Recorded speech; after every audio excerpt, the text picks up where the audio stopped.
दोस्तों, Superman of ज्योतिष गुरु channel पर आपका एक बार पुनः भव्य स्वागत है। सभी मित्रों, दोस्तों और मेरे इष्ट प्रेमियों को, ज्योतिष प्रेमियों को नववर्ष 2023 की हार्दिक शुभकामनाओं के साथ मैं जो अब तक आपके समक्ष वीडियो प्रस्तुत कर चुका हूं, उसमें मेष राशि, वृषभ राशि एवं मिथुन राशि के वीडियो मैं आपको पहले ही पूर्व में ही प्रस्तुत कर चुका हूं। और आज का जो मेरा वीडियो है वह कुछ हटकर है, क्योंकि जनरली वे में जब मैं बात करता हूं तो मेरे कुछ व्हाट्सएप पर जुड़े हुए मेरे मित्र हैं, वह कहते हैं कि सर आप कर्क राशि का जब वीडियो बनाएं तो उसमें आप जो मेजर प्लैनेट हैं जैसे कि शनि है, शनि का जो गोचर है वह 2.5 वर्ष एक राशि पर रहता है। और क्योंकि इस वर्ष जो शनि महाराज हैं वह 17 जनवरी को 2023 को अपनी मूल त्रिकोण राशि में जा रहे हैं, तो जो उनकी मूल त्रिकोण राशि है वह एक बहुत ही ज़बरदस्त परिवर्तन कहा जा सकता है, क्योंकि शनि जो है वह इनकम के कारक माने जाते हैं। और कलयुग ही क्या, पुराने युगों में भी लक्ष्मी की बड़ी महिमा रही है। अतः सभी प्रिय दर्शकों के अनुरोध पर मैं आपको कर्क राशि और जितनी भी 12 लग्न हैं उन पर कर्क राशि जहां जहां भी सिचुएटेड होगी उसके हिसाब से जो बड़े ग्रह हैं, जैसे शनि महाराज हैं जिनका गोचर 2.5 वर्ष के लिए रहता है, बृहस्पति महाराज हैं जिनका गोचर जो है लगभग 13 माह के लिए रहता है, राहु देव का 18 माह के लिए रहता है और केतु देव का भी 18 माह के लिए रहता है। तो कहीं भी मत जाइएगा, आप मेरे वीडियो को कॉन्सेंट्रेट होकर सुनिएगा। बहुत ही आनंददायक और ज्ञानवर्धक वीडियो बनने जा रहा है। मेष लगन से लेकर वृषभ, मिथुन, कर्क, सिंह, कन्या, तुला, वृश्चिक, मकर, कुंभ और मीन लगन में कर्क राशि जहां जहां सिचुएटेड होगी, यानी कि चंद्रमा पर्टिकुलर लगन पर जहां जहां स्थापित होगा उसको सेंटर पॉइंट मानते हुए आपका 2023 वर्ष कैसा जाएगा, इसमें मैं बड़े बड़े ग्रहों का गोचर शामिल करने जा रहा हूं। वीडियो बहुत ज्ञानवर्धक बनेगा, मेरे वीडियो पर अंत तक बने रहिए और पसंद आने पर वीडियो को कृपया लाइक और सब्सक्राइब करना न भूलें। तो चलिए अपने प्रोग्राम को आगे बढ़ाते हैं। मेष लगन, मेष लगन में दर्शकों कर्क राशि, क्योंकि हमारा जो ये वीडियो है यह कर्क राशि पर आधारित है, अतः यदि आप मेष लगन और कर्क राशि के व्यक्ति हैं तो आपका 2023 कैसा जाएगा इस पर प्रकाश डालते हैं। तो मित्रों, यदि आपका मेष लगन है और कर्क राशि है तो सबसे पहले बृहस्पति के गोचर को ही ले लेते हैं। बृहस्पति का गोचर प्रारंभिक दौर से लेकर यानी कि 1 जनवरी से लेकर और 22 अप्रैल तक आपके लगन से द्वादश स्थान में होगा और चंद्रमा से नव पंचम होगा। तो यदि हम गोचर को केवल चंद्रमा से देखें तो भी वह तर्कसंगत नहीं हो सकता। क्यों? क्योंकि जो हमारी लग्न है उससे देखने की जो विधि है उससे आपको पूरी तरीके से यह पता चलता है कि हमारा ग्रह पर्टिकुलर लगन पर कारक है अथवा अकारक है। यदि वह पर्टिकुलर ग्रह आपका अकारक हुआ, मान लीजिए सपोज करिए उदाहरण के लिए कि यह बृहस्पति का गोचर आपका 12वें घर से चल रहा है, वर्तमान में आपके 12वें घर से चल रहा है, लेकिन क्योंकि यह चंद्रमा से नव पंचम है तो आप यह कह सकते हैं कि सर हमारा तो 9वां गोचर चल रहा है लेकिन वह लग्न से 12वां है, तो वह खराब हुआ। लेकिन चंद्रमा से क्योंकि वह नव पंचम है तो वह बहुत ही शानदार गोचर कहा जाएगा। लेकिन यदि हम लगन से उस गोचर को ना देखें तो यह बेईमानी होगी, यह आप भी समझ रहे होंगे, यह सरासर बेईमानी होगी। इसलिए मैंने प्रत्येक लगन को कर्क राशि से जोड़कर यह प्रोग्राम बनाने की चेष्टा की है। तो दर्शकों, जब यहाँ बृहस्पति 12वें स्थान पर चलेंगे तो यह चंद्रमा से तो शुभ हो जाएंगे लेकिन यह लगन से 12वें होंगे। तो यहाँ क्या होगा, यहाँ यह होगा कि ये आपको मेडिसिन पे पैसा खर्च कराएंगे, आपको कोर्ट कचहरी का चक्कर लगवा देंगे और 12वां घर हॉस्पिटलाइजेशन का भी होता है, तो यह कहीं ना कहीं आपको हॉस्पिटल यानी दवाइयों पर व्यय अधिक करा देंगे। दूसरी बात, यहाँ आपकी कुंडली में भाग्य का ही व्यय करेंगे, क्योंकि भाग्य का जो लॉर्ड है वह अपनी साधारण राशि में चला गया। तो इस प्रकार से यहाँ जो है यह अच्छा रिजल्ट नहीं देंगे। और यदि कहीं आपके लगन चार्ट में इस बृहस्पति पर पापी ग्रह यानी शनि और राहु या और मैलिफिक प्लैनेट की किसी की दृष्टि आ गई तो यह कहीं ना कहीं और ज्यादा आपको खराब रिजल्ट देंगे। तो ओवरऑल यह लगन से खराब है और चंद्रमा से अच्छे हैं। तो यदि आपकी बृहस्पति की महादशा चल रही है और आपकी यही पोजीशन है तो कहीं ना कहीं यह बहुत अच्छे रिजल्ट शो नहीं करेंगे। अब मैं आपको यहाँ एक सूचना और दे दूं जो आपके लिए शुभ है कि बृहस्पति जब यहाँ मेष राशि पर आ जाएंगे तो यह 22 अप्रैल से आपको कहीं ना कहीं रिलैक्स देंगे। अब इसी प्रकार से राहु की महादशा, यदि आपकी यही कंडीशन है और आपकी राहु की महादशा चल रही है और राहु वर्तमान में मेष राशि पर से ही गोचर कर रहे हैं, तो इस कंडीशन में कर्क राशि वालों के लिए यह गोचर बहुत अच्छा माना जा सकता है। क्यों? क्योंकि चंद्रमा से 10वें भाव में राहु होंगे। राहु जिसके 10 में, दुनिया उसके बस में। तो यदि आपकी कर्क राशि और मेष लगन है और राहु की महादशा चल रही है तो यह पूरा वर्ष आपके लिए बहुत अच्छा रहेगा। जब राहु जो है आपकी कुंडली में लगभग अक्टूबर के अंतिम माह में जब यह मीन राशि में चले जाएंगे तब आपको कहीं ना कहीं राहु की महादशा में खर्चे, व्यायाधिक्य, मानसिक तनाव, घर में तनाव, इस तरीके की पोजीशंस आपको क्रिएट होंगी। अब केतु की महादशा वालों के लिए चलते हैं। केतु जो है आपके वर्ष पर्यंत यहाँ चलेगा, तीसरे भाव में चलेगा। तो चंद्रमा से तृतीय भाव में केतु काफी अच्छा होगा, लेकिन वह लगन से छठा होगा तो वह भी अच्छा माना जाएगा। तो ओवरऑल अगर आपकी केतु की महादशा चल रही है और आपकी कंडीशन लग्न मेष है और कर्क राशि में चंद्रमा है तो आपके लिए करीब 70% रिजल्ट केतु महाराज आपको देंगे। अब हम शनि के गोचर की बात करते हैं। तो शनि का जो गोचर है वह 17 जनवरी से आपके यहां से गोचर होगा, जो कि लगन से बहुत ही शानदार होगा और चंद्रमा से 8वां होगा। तो यह गोचर आपका खराब ही माना जाएगा। चंद्रमा से 8वें गोचर को हम बहुत अच्छा नहीं मानेंगे, लेकिन क्योंकि वह लगन से बहुत ही शानदार होगा, अतः आपको कहीं ना कहीं इनकम के साधन, अनेक प्रकार के आपकी जो इच्छाओं की पूर्ति है वह यहाँ से होती रहेगी। तो चलिए देर ना करते हुए हम अब वृषभ लगन को ले लेते हैं। दर्शकों, बहुत जल्दी जल्दी मैं आपको बताऊंगा और आपको समझने की आवश्यकता है, आप मेरे इस प्रोग्राम पर बने रहें। अब हम यहाँ वृषभ लगन और कर्क राशि ले लेते हैं। अगर वृषभ लगन होगी तो यहाँ आपका चंद्रमा यहाँ होगा, यानी तृतीय स्थान में होगा। तृतीय स्थान में आपके चंद्रमा को बहुत अच्छा हम नहीं मानते, यहाँ आपके चंद्रमा होंगे। और वृषभ लगन के आप यदि हैं और चंद्रमा आपके यहाँ है तो आपका बृहस्पति का गोचर कैसा जाएगा? दर्शकों, बृहस्पति आपके लाभ स्थान पर चल रहे हैं, जो कि आपके लगन से एकादश और चंद्रमा से 9 पंचम होंगे। तो ऐसी कंडीशन में 22 अप्रैल तक तो आपके लिए यह बहुत ही शानदार रिजल्ट देंगे, लेकिन 22 अप्रैल के बाद यह आपके लगन से 12वें चले जाएंगे और चंद्रमा से 10वें जाएंगे। तो 9वां गोचर बृहस्पति का बहुत अच्छा होता है और 10वां गोचर बृहस्पति का खराब होता है। तो कुल मिलाकर बृहस्पति का गोचर आपके लिए जब 22 अप्रैल के बाद का समय होगा वह आपके लिए कटु अनुभव कराने वाला होगा। फिलहाल बृहस्पति का गोचर आपके लिए मध्यम फलकारक होगा, बहुत ज्यादा शुभ नहीं है। क्यों? क्योंकि वृषभ लगन में बृहस्पति को एंटी माना जाता है, वह लग्नेश शुक्र के मित्र नहीं है, इसलिए आपको मध्यम रिजल्ट देंगे। अब राहु पर चलते हैं। यदि आपकी वृषभ लगन और कर्क राशि है और आपकी राहु की महादशा चली है तो राहु जो है, वैसे कोई स्वतंत्र राहु की राशि नहीं होती, लेकिन राहु जो है यहाँ पर कन्या राशि के मालिक माने जाएंगे और वह 12वें घर से गोचर कर रहे हैं। तो जिनकी राहु की महादशा चल रही है और कर्क राशि है उनके लिए यह गोचर बहुत अच्छा नहीं माना जा सकता, क्योंकि यह लगन से 12वां होगा और आपकी कुंडली में त्रिकोणेश खुद से षडाष्टक बैठेगा। तो यह गोचर बिल्कुल भी आपका ठीक नहीं होगा, आपको व्ययाधिक्य कराएगा, आपको मानसिक तनाव देगा, आपके कोर्ट कचहरी का चक्कर लगवा देगा। अब केतु चलते हैं। केतु आपकी लगन से 7वां यानी 6 हाउस में गोचर कर रहा है और वह चंद्रमा से चौथा है। चंद्रमा से चौथा होने के कारण केतु आपको घरेलू कलह, मानसिक टेंशन और कहीं ना कहीं वाहन से अकस्मात होना, इस तरीके की कंडीशन आपको फॉलो कराएगा। अब शनि पर चलते हैं।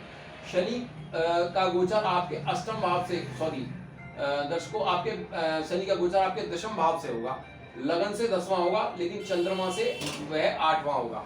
तो ओवरऑल आपके लिए बेहतर कहा जा सकता है। क्यों? क्योंकि आपकी कुंडली में शनि परम योग कारक होंगे। तो 8वें होने के बावजूद भी आपके लिए शनि का गोचर शानदार रहेगा, क्योंकि यह त्रिकोण और केंद्र के मालिक होंगे। अतः इनके पास भाग्य और कर्म की प्रधानता होगी। तो ओवरऑल यह गोचर आपके लिए बहुत ही शानदार होगा।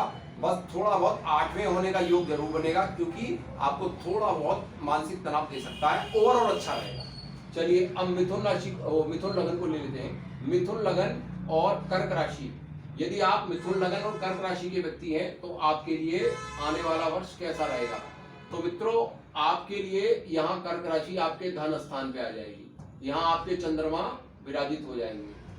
तो इस कंडीशन में आपकी बृहस्पति जो है वह आपके 3, 4, 5, 6, 7, 8, 9, 10, 11, 12 10th हाउस में बृहस्पति आपकी गोचर में रहेंगे, जिनकी आपके धन स्थान पर उच्च दृष्टि होगी।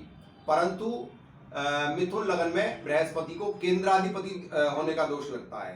तो केंद्राधिपति दोष से पीड़ित होंगे, लेकिन क्योंकि वह लगन से 10th होगा और चंद्रमा से नवम होगा, और चंद्रमा पर उनकी दृष्टि जो है बहुत ही शुभ होगी, क्योंकि यह धन, कुटुंब और वाणी का घर है। अतः आपके धन और कुटुंब और वाणी, जिनकी बृहस्पति की महादशा चल रही है, उनके लिए बहुत अच्छा समय है। अब हम राहु की महादशा वालों के लिए देखते हैं। राहु आपकी कुंडली में चतुर्थेश होकर वर्तमान में आपके लाभ स्थान पर गोचर कर रहे हैं, यानी कि सुख स्थान को उठाया और लाभ में रख दिया।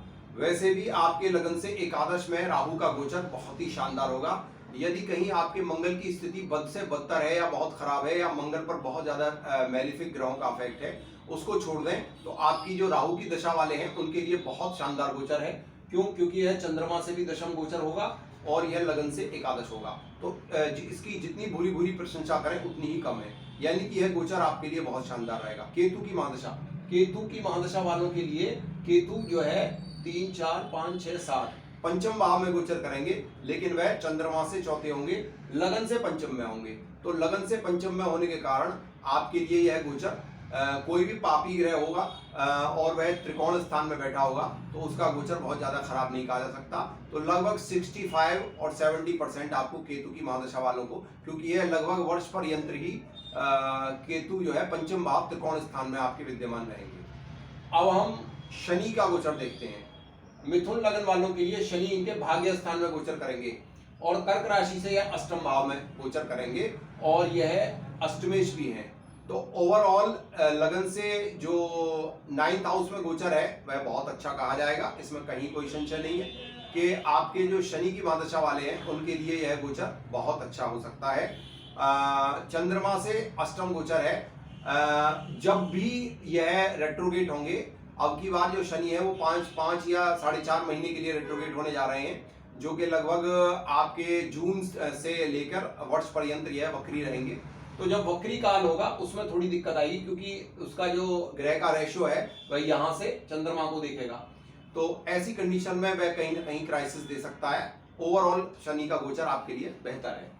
अब हम कर्क राशि और कर्क लगन वालों के लिए चंद्रमा का गोचर कर्क राशि वालों के लिए बृहस्पति का गोचर देखते हैं। यदि आपकी कर्क लगन है और आपके लगन में ही चंद्रमा बैठा है, तो मित्रों ऐसी कंडीशन में क्या होगा, यदि आपकी कर्क लगन होगी और कर्क राशि होगी तो ऐसी कंडीशन में आप भावुक व्यक्ति होंगे, इमोशनल होंगे, क्योंकि चंद्रमा जो है वह जल तत्व है, अतः व्यक्ति को बहुत ज्यादा इमोशनल बनाता है।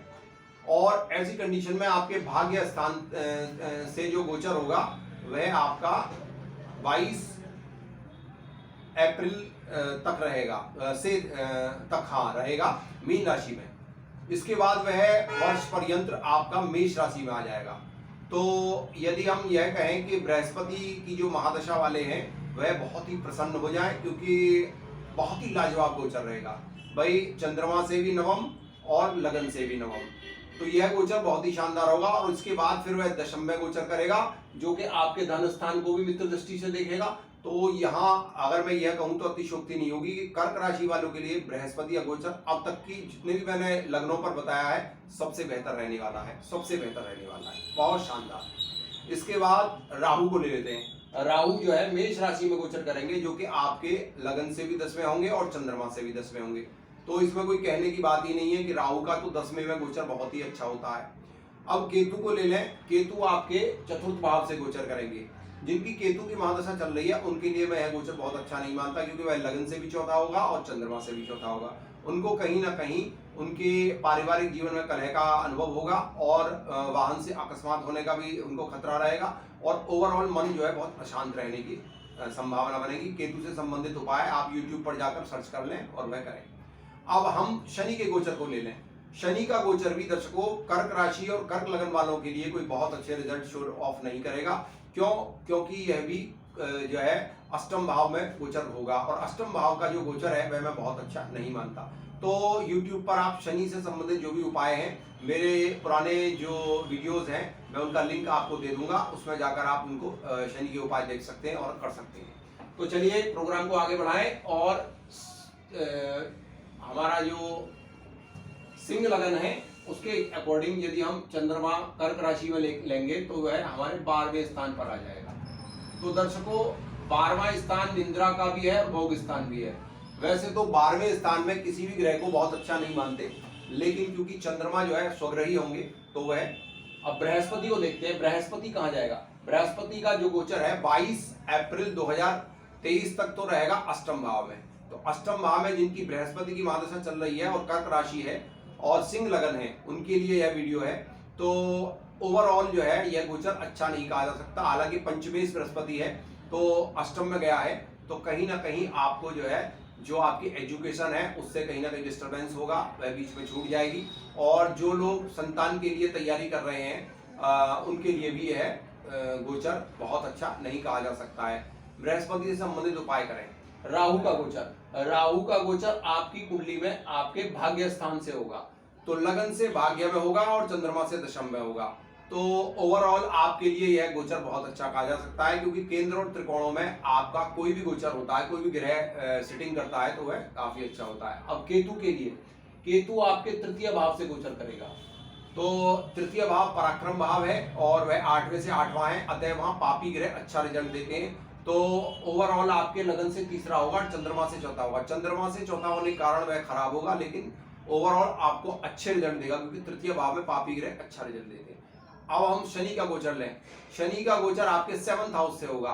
दर्शकों 7th हाउस में सैटर्न जो है वह दिग्बली होता है, हालांकि इसमें अकारक होगा लगन में, लेकिन फिर भी दिग्बली होने के कारण वह केंद्र में बैठेगा और सेंट्रल में बैठने के कारण वह आपको बहुत खराब रिजल्ट नहीं देगा। बस जहां तक मैं समझता हूं उसकी जो लगन पर दृष्टि होगी और सूर्य से उसकी थोड़ी सी वैमनस्यता है, तो वह कहीं ना कहीं आपकी मानसिक तनाव को थोड़ा बड़ा बढ़ा सकता है। ओवरऑल आपके लिए चाहे वह चंद्रमा से 8वां होगा, लेकिन फिर भी लगन से केंद्र में होने के कारण और दिग्बली होने के कारण आपको कहीं ना कहीं यह आपके विवाह को भी कराएगा। आपकी डेली बेसिस की जो इनकम है वह भी कहीं ना कहीं बहुत शानदार करा देगा और आपको 7th हाउस से रिलेटेड जो भी आपको पॉजिटिव रिजल्ट होंगे वह देगा।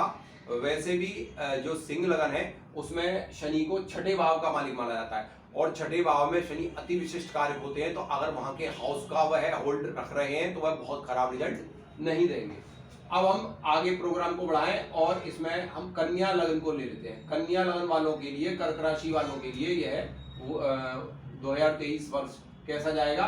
तो यदि आपकी कन्या लगन है और आपका चंद्रमा यहाँ बैठा हुआ है, दर्शकों एक बार पुनः सुन लें, कन्या लगन में चंद्रमा आपका एकादश भाव में है, तो आपके लिए बृहस्पति की जो महादशा है वह पूरे वर्ष कैसी रहेगी, गोचर वर्ष।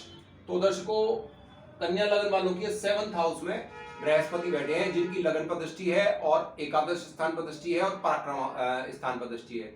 तो ओवरऑल कन्या राशि वालों के लिए बृहस्पति की महादशा है तो यह बहुत ही शानदार रहेगी। क्यों रहेगी? क्योंकि यह केंद्र स्थान में बैठे हैं। हालांकि बृहस्पति को लगन में दिग्बली माना जाता है, जब भी कोई ग्रह कहीं दिग्बली होगा तो वह उसके सामने बैठेगा तो उसका बल आधा रह जाएगा, लेकिन फिर भी क्योंकि यह अपने घर में है और यह लगन को देख रहे हैं और इनकम को देख रहे हैं और पराक्रम को देख रहे हैं, तो करीब 85% रिजल्ट आपको पॉजिटिवली देंगे।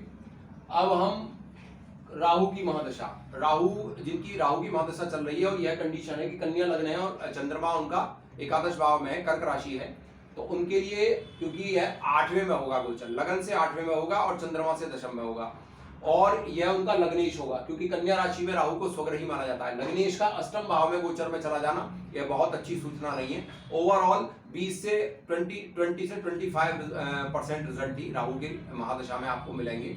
इसके बाद जब यह 7वें में आ जाएगा, यानी कि अक्टूबर के लास्ट में, तो आपको कहीं ना कहीं कुछ हद तक शांति मिल सकती है। हालांकि है लगन से राहु केतु के एक्सिस में होगा तो भी बहुत ज्यादा रिलैक्स मिलने का आप जो है उम्मीद न लगाएं। ओवरऑल राहु की महादशा आपके लिए बहुत अच्छी नहीं। अब केतु के लिए चलते हैं। केतु आपके द्वितीय स्थान पर गोचर करेंगे। मित्रों, केतु जो है वह आपके द्वितीय स्थान पर गोचर करेंगे और वह शुक्र की राशि में गोचर करेंगे, और शुक्र आपके भाग्येश हैं, यानी कि शुक्र आपके भाग्येश हैं और द्वितीय स्थान पर गोचर होगा। तो यह ओवरऑल आपके लिए मैं बहुत अच्छा मानता हूं, क्योंकि शुक्र आपके लिए कारक है और केतु कारक स्थान पर ग्रह के स्थान पर बैठ के गोचर कर रहा है। तो यह गोचर आपके लिए ठीक है। बस छोटी मोटी आपके परिवार में कलह हो सकते हैं और आपकी जो बाया नेत्र है उसमें थोड़ा बहुत कष्ट हो सकता है, उसको लेकर आप जो है थोड़ा सतर्क रहें।